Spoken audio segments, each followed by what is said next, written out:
Hai semuanya, di sini aku Alfi.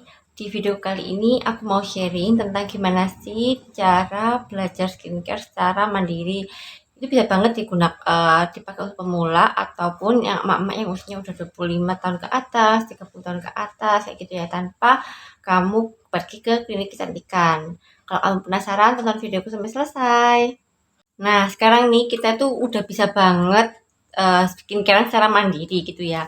Dan banyak banget informasi-informasi dari Instagram, dari Twitter, kemudian dari YouTube, dari blog gitu kan tentang cara-cara gimana sih kita tuh pakai skincare, kemudian em, pakai produk yang tepat gitu kan ya. Tapi sebelum ke produk, itu kita harus mengenali kulit kita terlebih dahulu kayak gitu. Gimana sih kulit kita, kemudian harusnya pakai gimana sih agar produk skincare itu bekerja lebih maksimal untuk diri kita. Jadi kita nggak melulu menyalahkan si produk tersebut kayak gitu. Nah, di sini aku akan menjelaskan ada beberapa tahap yang harus kita kayak kita mempunyai standar gitu loh dalam skincare secara mandiri. Ini bisa banget dipraktekkan untuk yang baru pertama kali belajar tentang skincare. Biasanya sih kayak kayak umur-umur remaja 17, 19 itu udah bisa banget. Kemudian di usia 25 tahun itu juga banyak banget sekarang yang udah mulai sadar bahwa skincare itu sangatlah penting. Apalagi yang di usia 30, 35 tahun itu. Nah, bisa banget kita belajar skincare. Jadi di kalangan usia berapapun tuh emang wajib banget kita belajar berskincare. Yang pertama ialah kita harus mengenal jenis kulit kita sendiri kayak gitu.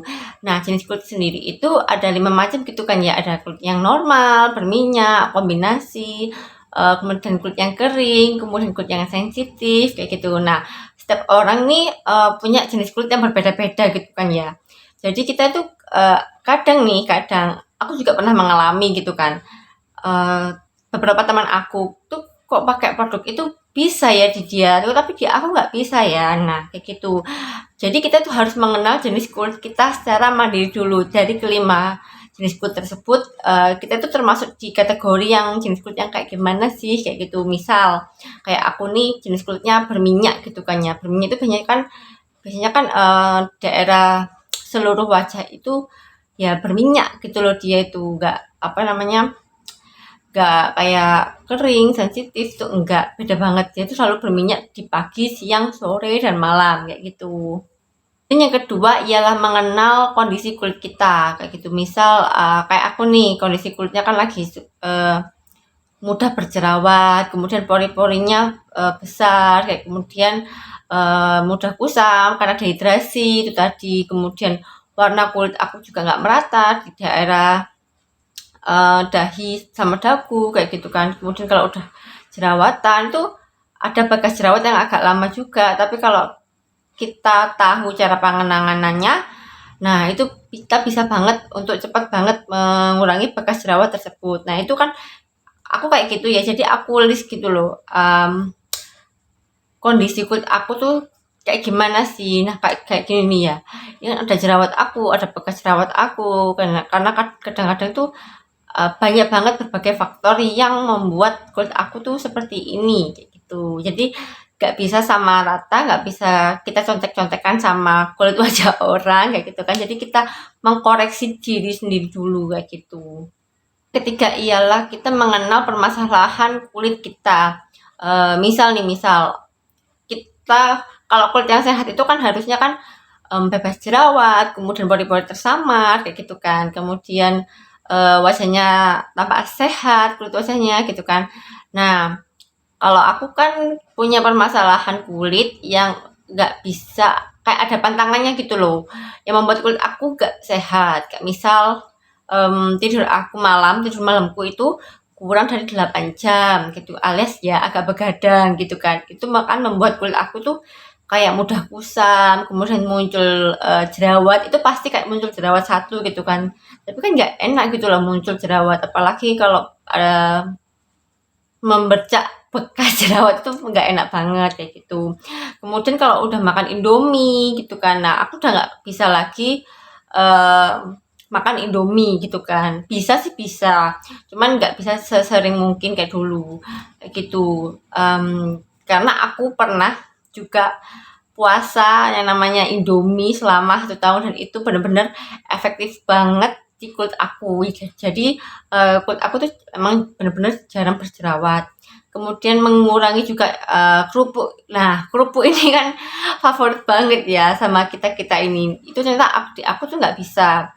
Setelah wajah aku tuh bermasalah gitu kan. Jadinya aku nggak bisa sesering mungkin makan kerupuk. Pernah sih makan sekali gitu kan. Nah, itu besoknya itu langsung bereaksi jerawat kayak gitu. Meskipun nggak besar, cuman ya nggak enak gitu loh kalau di apa tuh kita lihat di cermin gitu loh.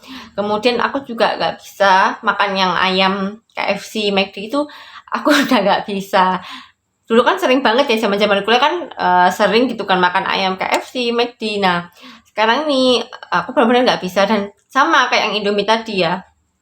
Aku benar-benar puasa 1 tahun itu nggak maem ayam KFC, nggak maem ayam McD kayak gitu. Nah, kemudian kita kan harus mencari solusinya gitu kan ya. Jadi solusinya ya kita nggak tidur begadang, kemudian minum air putih 2 liter sehari atau lebih kayak gitu. Kemudian um, kayak itu sih, nggak pegang-pegang jerawat nih kayak gitu. Nah, aku emang dari dulu tuh nggak boleh yang namanya nguek-nguei apa ya, nggak boleh pegang jerawat karena nanti itu jadi bopeng, jadi bekas jerawat, dan bekasnya itu agak lama banget hilangnya kayak gitu. Jadi tangan ini nggak boleh pegang-pegang yang di area yang ada di area wajah kayak gitu.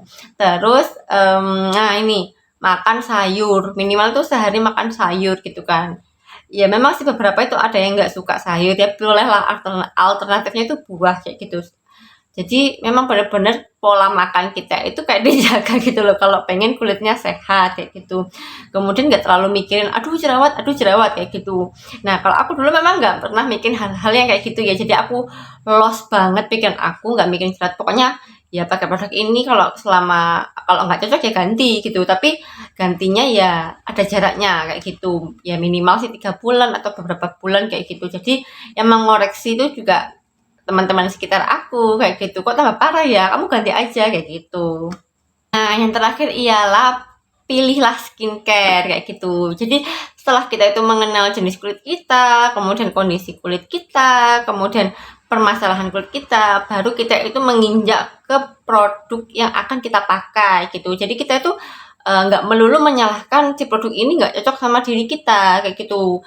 Jadi aku tuh sempat sedih banget sih kalau banyak yang bilang, aduh aku nggak cocok sama produk ini. Ya mungkin kita itu kurang mengenal em, itu tadi 3 komponen tadi ya, kayak jenis kulit, kemudian kondisi kulit kita, kemudian permasalahan kulit kita. Jadi kita langsung terburu-buru menyalahkan produk kayak gitu. Kemudian kalau dari aku, kalau caranya memilih produk gitu kan, aku selalu beli yang memang satu brand kayak gitu. Misal ya, kan aku dulu kan pakai Oriflame gitu kan, tapi kan di Oriflame kan ada Pure Skin, ada Love Nature, ada Essential, ada Novage, ada Optimals gitu kan. Nah, aku memang selalu belinya sepaket gitu kan waktu dulu, karena menurut aku hasilnya lebih maksimal. Nah, sekarang kan aku juga pelan-pelan pindah ke Azarin. Jadi aku step by step dulu nih, dari pelembabnya dulu, dari serumnya dulu gitu kan. Jadi nantinya juga aku bakal pakai Azarin gitu, yang daily moisturizer yang hijau lah, yang buat kulit berminyak gitu.